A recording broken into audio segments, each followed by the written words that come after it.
E se eu te dissesse que um dos livros mais famosos do ocultismo talvez nunca tenha existido como um livro físico? O chamado livro de Thoth é descrito como um texto capaz de dar poder absoluto sobre a mente, a linguagem, o tempo e até os deuses. Um conhecimento tão perigoso que enlouqueceria quem ousasse lê-lo. Mas aqui está o paradoxo: quanto mais pessoas falam sobre ele, menos provas concretas existem de que esse livro, como objeto, realmente tenha existido. Então, afinal, o livro de Thoth é real, ou ele é algo muito mais profundo do que páginas escritas? Hoje, a gente vai separar mito de história, fantasia de tradição egípcia autêntica, com respeito, investigação e consciência. Antes de falar do livro, precisamos falar do autor, ou melhor, da entidade. Thoth não era um deus oculto no sentido moderno. Na tradição egípcia original, ele era um dos pilares da civilização. Thoth era o deus da escrita, da linguagem, da matemática, do tempo,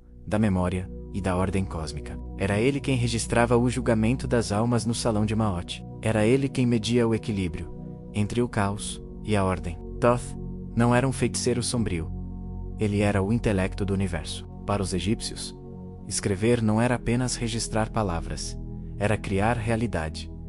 A escrita tinha poder ontológico. Dar nome às coisas era organizá-las no cosmos. Por isso Thoth fascinava tanto. Ele representava a inteligência que estrutura o mundo. O fascínio moderno por Thoth não é aleatório. Existe um apelo psicológico muito claro.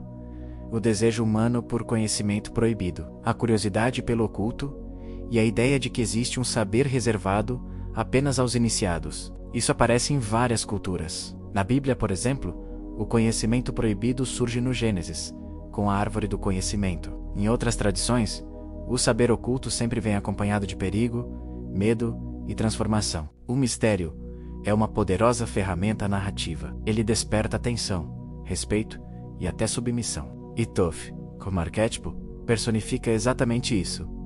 O saber que transforma quem entra em contato com ele. Aqui entra a parte mais importante e a mais ignorada em muitos conteúdos. Não existe, até hoje, nenhum registro arqueológico confiável de um livro físico chamado Livro de Thoth, datado do Egito faraônico. Nenhum papiro oficial, nenhuma inscrição mencionando esse título como obra única, nenhuma evidência material direta. O que existe são referências indiretas. Um dos textos mais citados é o Conto de Sete Nerramas, do período tardio do Egito, já sob influência greco-romana. Nesse conto, um livro atribuído a Thoth concede poderes sobrenaturais, mas traz consequências graves a quem o usa. Perceba, isso é literatura simbólica, não um registro histórico factual. Egiptólogos como Jan Asselman e Eric Hornen explicam que o Egito trabalhava muito mais com saberes distribuídos do que com um único livro supremo. O que realmente existia eram textos de sabedoria, fórmulas rituais, hinos, ensinamentos sacerdotais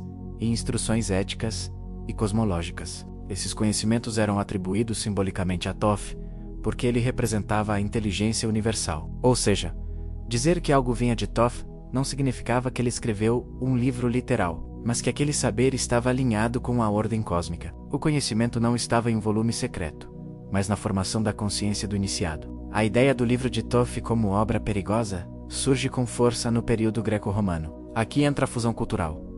Thoth é associado a Hermes Surrindo, Hermes Trismegisto. Dessa fusão, nasce o hermetismo. Textos como o Corpus Hermeticum falam de conhecimento divino. Gnose, iluminação, mas novamente o existe um livro proibido único. A ideia do livro amaldiçoado cresce porque o mundo greco-romano adorava narrativas de poder, segredos e iniciação. Mais tarde, na Idade Média e no Renascimento, ocultistas europeus ampliam esse mito. No século XX, Aleister Crowley publica The Book of Thoth, associando o tarô a Thoth, astrologia, cabala e magia cerimonial. Aqui é crucial separar as coisas.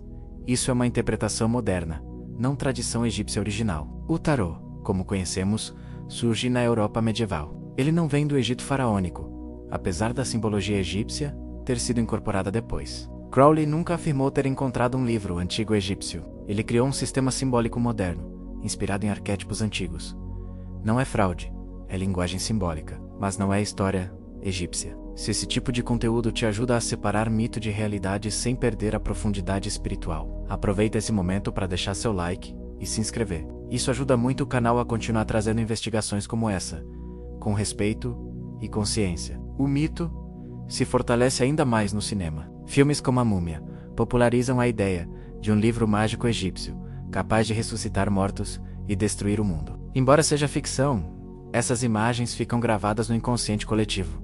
O cinema não cria o mito, ele amplifica, e quanto mais misterioso, mais atraente. Aqui está o ponto mais profundo. Para a tradição egípcia, o verdadeiro conhecimento não estava em páginas, mas no estado de consciência. O livro de Thoth pode ser entendido como a capacidade de ler a realidade, a compreensão das leis naturais, o alinhamento entre pensamento, palavra e ação. A inteligência que organiza o caos interno não é algo que se encontra, é algo que se desperta. Quando a consciência se expande, o livro se revela. Talvez o maior erro seja procurar fora aquilo que sempre foi interno. O livro de Thoth não é um objeto perdido no tempo, mas um símbolo eterno do conhecimento que transforma e que exige maturidade para ser acessado. Agora eu quero saber de você.